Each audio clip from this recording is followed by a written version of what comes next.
Nós vamos abrir nossas Bíblias agora, meus irmãos, na carta de Tiago, Tiago 5, do versículo 13 ao versículo 16.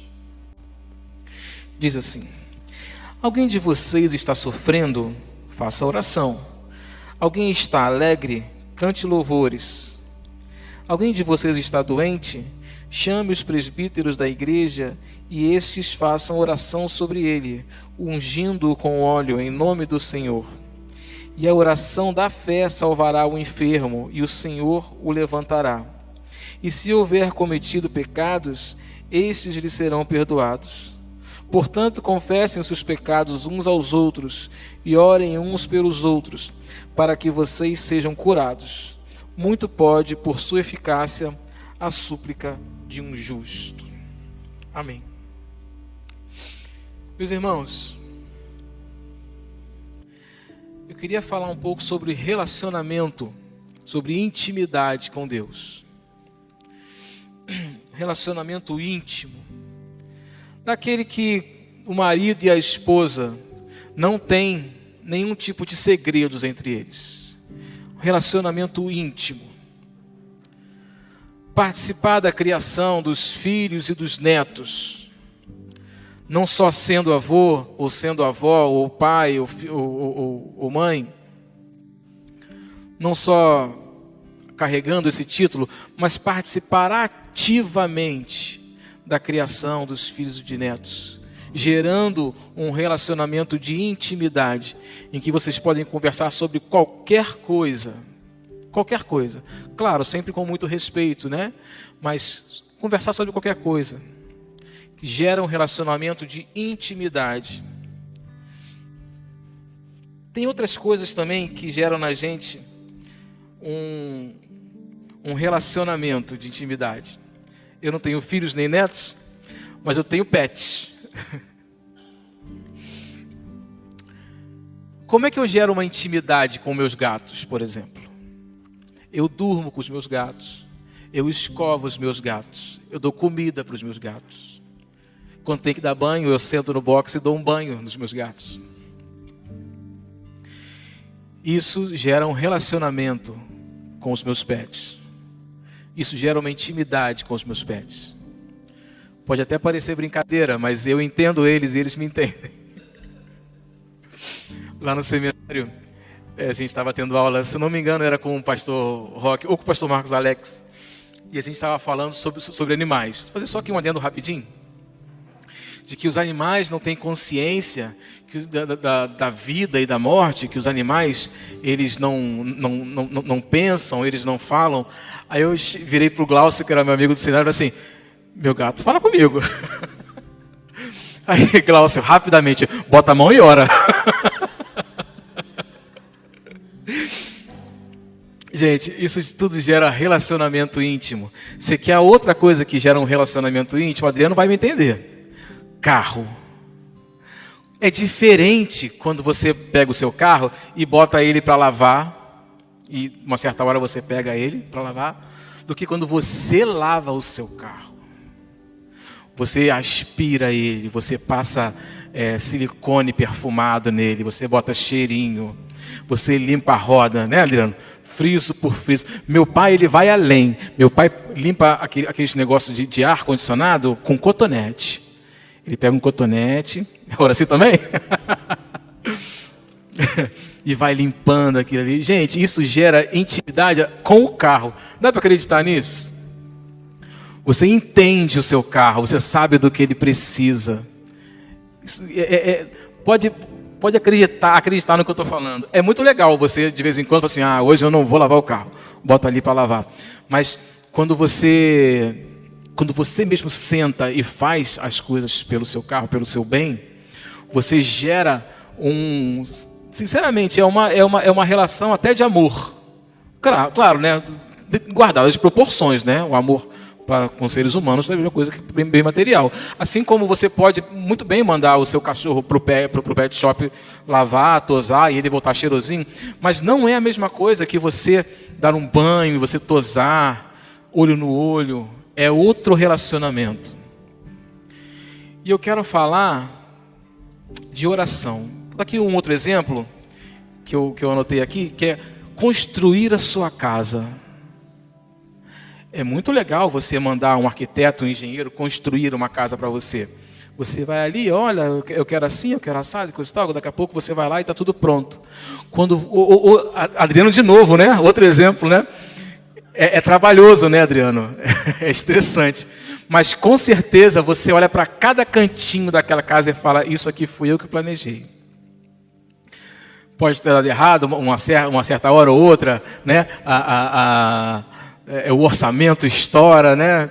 Nunca é o que a gente achou que era, mas assim, a relação que você tem com uma casa que você construiu, que você ajudou a construir, é diferente de você comprar uma casa que outra pessoa construiu. Assim como também cuidar do seu quintal, você paga um jardineiro para cuidar do seu quintal. Quando você cuida do seu quintal, se você tem árvores frutíferas ou uma pequena horta, é diferente. E é esse relacionamento que Deus tem com a gente quando nós estamos em oração, todos os dias. É muito fácil, é muito mais fácil a gente vir para a igreja, ouvir o pastor orar, uma outra pessoa orar por nós, ou nós fazemos aquela oração, que ela é quase uma reza, ela já vem com o script pronto, só para você fazer a oração e acabar rápido, do que uma oração que ela vem do fundo do seu coração. É essa oração que te traz relacionamento íntimo com Deus. E isso é fundamental para que nós tenhamos intimidade com o nosso Deus. E Tiago exorta os irmãos a viverem em oração em qualquer circunstância. A oração é a melhor forma de dominar a língua. Na carta de Tiago, ele vem falando sobre a língua, que a língua é venenosa, que a língua tem que tomar muito cuidado, que a língua fere, que a língua mata. E uma das melhores maneiras de nós dominarmos a nossa língua é nós colocarmos ela em oração. Fontes que emanam águas doces não podem emanar águas amargas, está na carta de Tiago. A mesma boca que abençoa não pode ser a mesma boca que amaldiçoa. E um cavalo, ele é guiado pelo freio que se bota na boca. E você só vai com a cordinha para lá e para cá. Assim como um navio, isso tudo está na carta de Tiago. Assim como um navio que é grande, grande, grande, mas ele é todo governado por um pequeno leme. Assim é a nossa língua. E a forma de nós, a forma mais maravilhosa de nós refrearmos a nossa língua é orando. Sempre que você sentir a vontade de xingar alguém, sempre que você sentir vontade de brigar com alguém, faz uma oração. Experimenta fazer uma oração. E aí você vai ver Deus atuando no seu corpo, no seu domínio próprio, nos frutos, né, do Espírito Santo, o fruto do Espírito Santo. Vamos analisar o texto. No versículo 13, ele vem falando sobre a oração em duas circunstâncias. No 13, a primeira é sofrendo. Alguém de vocês está sofrendo? Faça oração. Esse sofrendo, ele está dizendo nas aflições, nas provações, nas perseguições. Você está sofrendo alguma angústia dentro de você? Faça oração. É pela oração que Deus edifica você.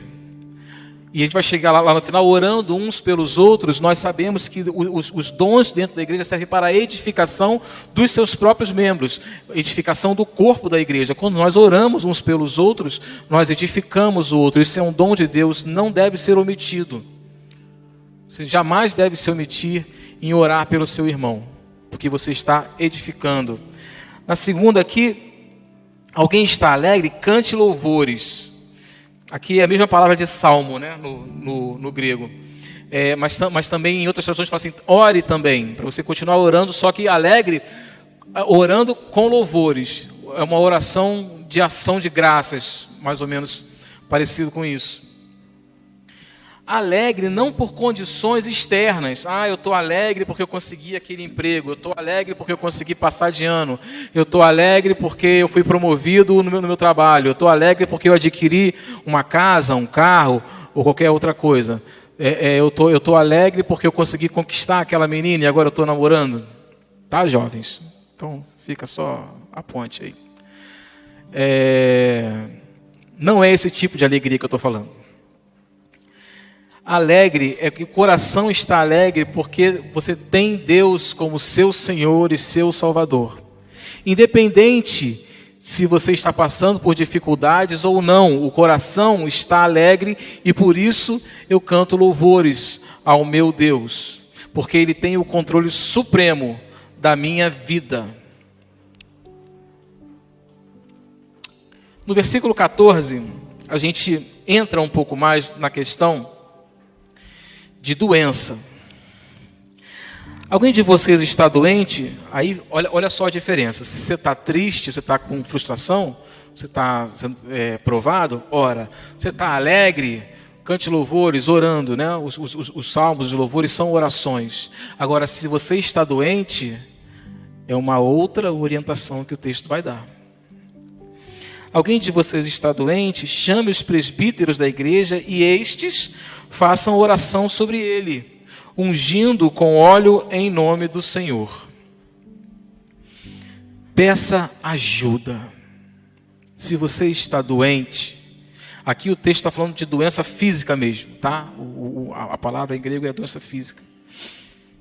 Mas a gente pode esticar um pouco para também a doença da fé, a doença de estar fraco na fé, a gente estar vacilante na fé, ou até uma doença não física, mas uma doença psicológica, uma doença que te atira num quarto escuro, que te atira numa cama e você não consegue se libertar disso.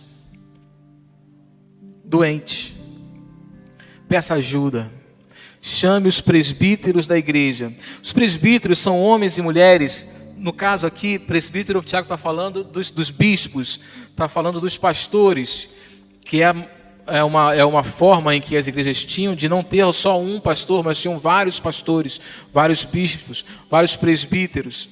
E nós, da Igreja Batista, nós também temos as diaconisas, que também têm esse papel fundamental de orar pelas pessoas. E essas mulheres, esses homens, eles têm vida íntima com Deus, eles caminham em santidade, eles têm sabedoria da palavra de Deus, sabedoria que vem de Deus, e eles têm maturidade.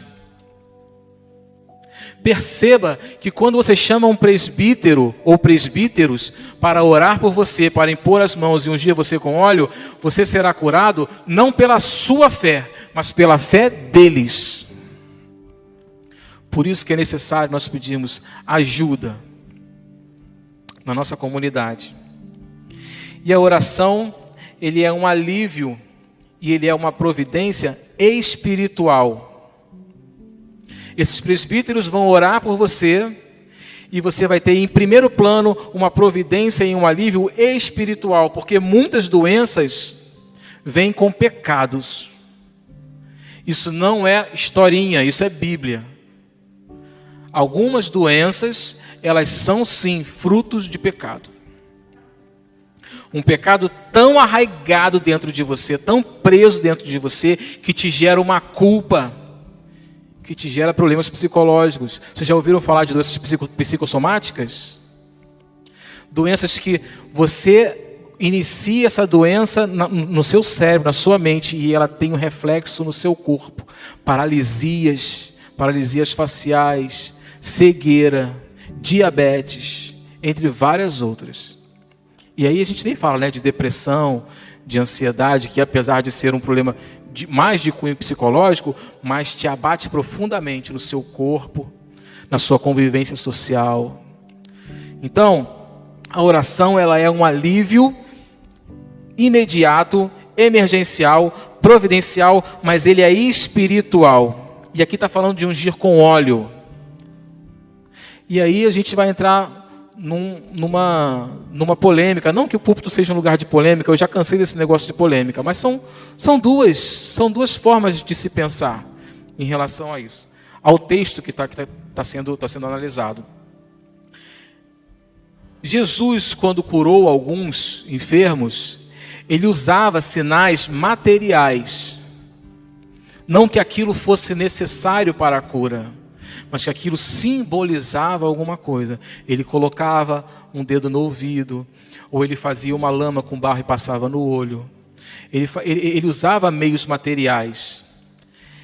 Essa unção com óleo que Tiago está falando, ela pode ser, primeiramente, uma simbolização para que a pessoa, para ajudar a fé da pessoa, já que ela foi ungida com óleo, ela vai crer não no óleo, mas que o Espírito Santo vai agir, independente do óleo, mas o óleo ele é tátil, ele é material. Então, assim, é muito mais fácil a gente crer em coisas que você pode tocar, que você pode sentir, do que simplesmente fechar o olho e acreditar. Por outro lado, nós também temos o óleo medicinal. Vocês lembram na parábola do bom samaritano, né, que o viajante samaritano, na hora de socorrer lá a pessoa que tinha sido assaltada, que foi espancada, ele ungiu aquela pessoa com óleo e ungiu ela com vinho, né? Lembra que a gente falou sobre isso? O vinho sendo um bactericida para ajudar a não inflamar os ferimentos, e o óleo como um unguento, uma coisa para dar um alívio, para dar um aconchego. Então, nós temos essas duas correntes dos pesquisadores, tá? O óleo como um simbolismo material de uma fé espiritual, e nós temos o óleo como sendo medicinal. Então, a oração, um alívio espiritual, e o óleo, um alívio material, tá? Então, continuando aqui a analisar o texto. Fechou. Peraí. Pronto. No versículo 15, nós entendemos por que os presbíteros oram. E a oração da fé salvará o enfermo, e o Senhor o levantará. E se houver cometido pecados, estes lhe serão perdoados. Olha só, a oração, como eu falei, é pela fé dos presbíteros. Salvo algumas exceções, a pessoa que está doente está em perfeitas condições mentais, tanto para orar quanto para pensar até em fé. E por isso que a fé dos presbíteros que cura essa pessoa. Lembra quando tinha o aleijado na porta lá do templo e pediu para Pedro uma moeda, uma esmola, e ele falou: não tenho ouro nem prata, mas o que eu tenho eu te dou. Levanta-te e anda. Aquela pessoa que estava pedindo esmola, ela não tinha fé. Pedro curou aquela pessoa pela fé dele. Aqui no texto está falando exatamente a mesma coisa. A oração é pela fé dos presbíteros, porque eles são homens que têm relacionamento íntimo com Deus. É por isso que os diáconos, diaconisas da igreja e os pastores têm que ser escolhidos a dedo, porque eles assumem o compromisso de estarem em intimidade com Deus o tempo todo, em oração, santificando e consagrando suas vidas. E o Senhor o levantará. O poder não está na oração. O poder está em quem ouve a oração. Porque senão nós íamos acabar ratificando, afirmando a existência dos curandeiros. Aquelas pessoas que fazem uma oração e que recebe o dom de cura, enfim. Nós sabemos que não é assim que o Espírito Santo age, né? Essas pessoas que são itinerantes, vão no Brasil inteiro, e aí tem uma repercussão enorme, tem no Facebook, na televisão: fulano vai estar no lugar tal, de tal hora até tal hora, curando, orando pela sua vida. Nada contra orar pela minha vida, pode orar à vontade. Mas você deposita a sua fé não mais em Deus, é naquela pessoa que vai estar lá orando. Exatamente isso que Tiago está querendo dizer aqui. Não coloque a sua fé nos presbíteros que estão orando por você. Não coloque a sua fé no óleo em que eles vão ungir a sua cabeça. É o Senhor que o levantará e vai cobrir a multidão de pecados. A cura, quando ela vem holisticamente, ela vem totalmente, como um todo. Tiago está mais uma vez dizendo aqui que algumas doenças elas são acometidas por causa de pecado. Então, se aquela doença ela foi acometida por causa de pecado, ele vai curar da raiz. O Senhor vai restaurar e vai levantar a pessoa da raiz. Ou simplesmente a dor física, né? Não só dos pecados. No versículo 16, continuando a análise do texto,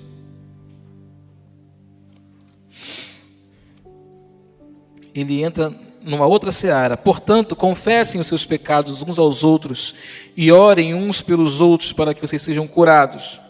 Muito pode, por sua eficácia, a súplica de um justo. A confissão dos pecados em assembleia não quer dizer que você vai chegar no meio da assembleia e abrir o seu livro, o livro da sua vida para todo mundo, né? Está dizendo que alguns pecados, eles precisam ser confessados em público para que a cura chegue. E aqui está falando da intercessão também, da oração uns pelos outros, que é a prova de amor fraternal. Quando eu oro com Horaci aqui, eu estou dizendo que eu me importo com ele, me importo com a vida dele. Eu quero que a vida dele seja abençoada. Eu quero que a vida dele seja abençoadora. Isso é uma prova de que nós nos importamos uns pelos outros. Quando nós confessamos os nossos erros na frente dos outros. Vou dar aqui um exemplo. Felipe, eu falei mal de você para o Israel. E eu quero te pedir perdão. Eu quero te pedir perdão perante a igreja. É brincadeira, não falei mal de você não, tá, Felipe? Mas algumas coisas, elas devem ser, é um pedido público de desculpas, porque esse pecado ele foi público, não foi um pecado íntimo meu. Ele trouxe consequências, eu coloquei no coração do Israel alguma coisa em relação ao Felipe. Então eu tenho que pedir desculpa ao Israel, eu tenho que pedir desculpa ao Felipe, eu tenho que me comprometer com a minha congregação de que eu não voltaria a fazer isso. Isso gera cura. E a súplica de um justo não quer dizer que as pessoas justas têm poderes especiais, tá? Por que a súplica de um justo pode muito? Porque os justos são as pessoas que andam segundo o coração de Deus, em sintonia com a vontade de Deus. E Deus fala para a gente que se nós pedirmos para Ele, sendo da vontade dEle, nós seremos atendidos. Então essas pessoas justas que andam com um relacionamento íntimo com Deus, que recebem sabedoria de Deus, que andam segundo o coração de Deus, os seus pedidos serão atendidos. Porque o coração deles é como o coração de Deus. É isso que está falando. Não são pessoas com superpoderes.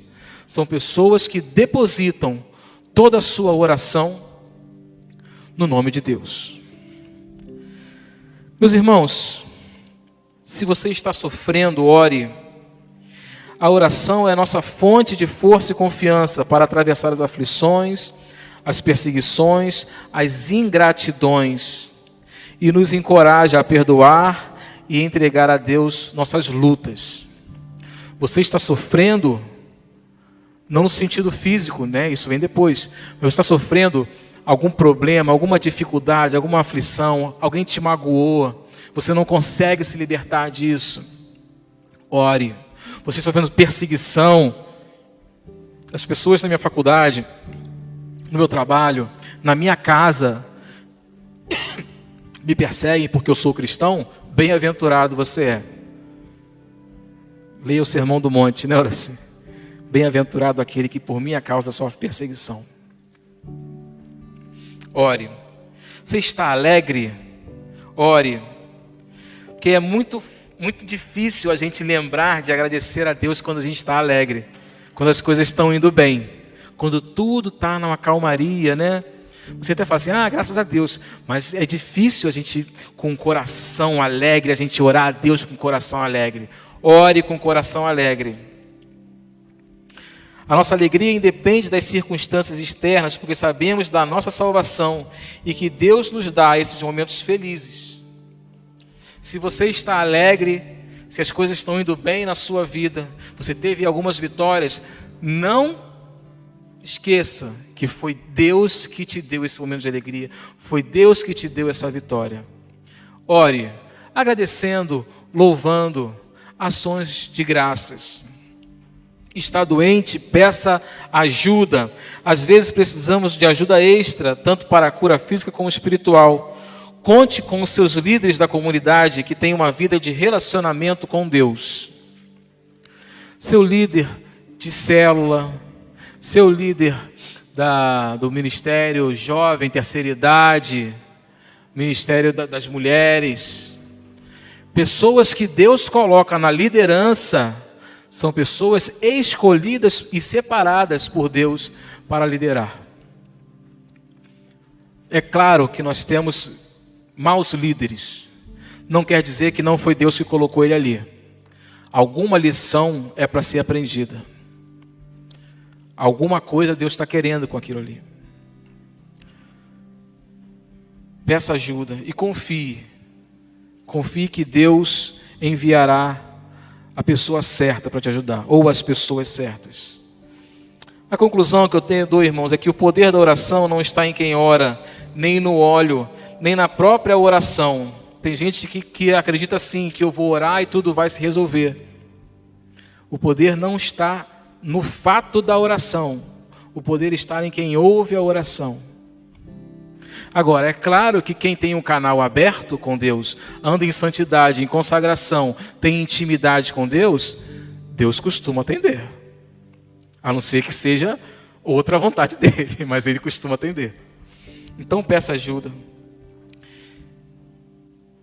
Se nós pensarmos assim, de que um crente tem mais poder do que o outro, a gente vai fazer distinção entre crentes e crentes. A nós cabe somente a fé. Peça, confie, entregue e tenha fé que Deus irá responder a sua oração. Às vezes não como nós gostaríamos, mas com certeza é a resposta que Ele sabe ser a melhor. Vamos orar?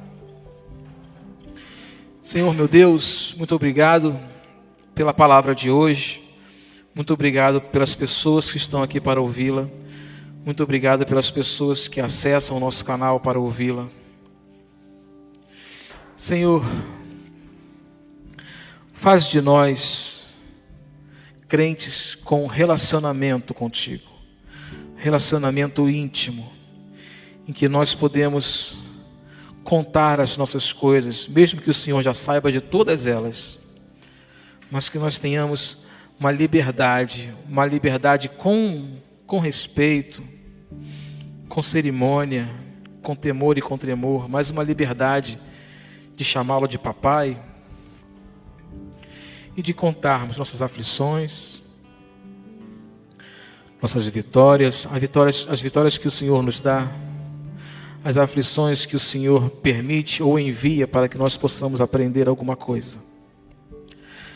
Senhor meu Deus, seja com a tua igreja, que ela continue caminhando na fé, caminhando em oração, que o Senhor faça deste templo um lugar santo, de templos do Espírito Santo, de pessoas que vêm aqui para aprender, para orar, para louvar, para agradecer, para pedir, para colocar em Ti, Pai, toda a esperança da nossa cidade, do nosso país, a esperança desse planeta, sabendo que tudo culminará na Tua vitória, no Teu reino, onde nós reinaremos junto com Jesus Cristo.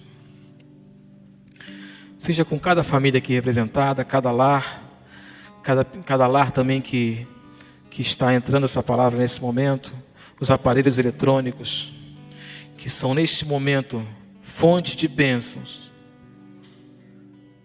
de pregação da Tua palavra. Esteja conosco nesse final de dia, esteja conosco no caminho de nossas casas, nos dê uma noite tranquila de sono. Muito obrigado por tudo, Senhor. Em nome de Jesus Cristo. Amém.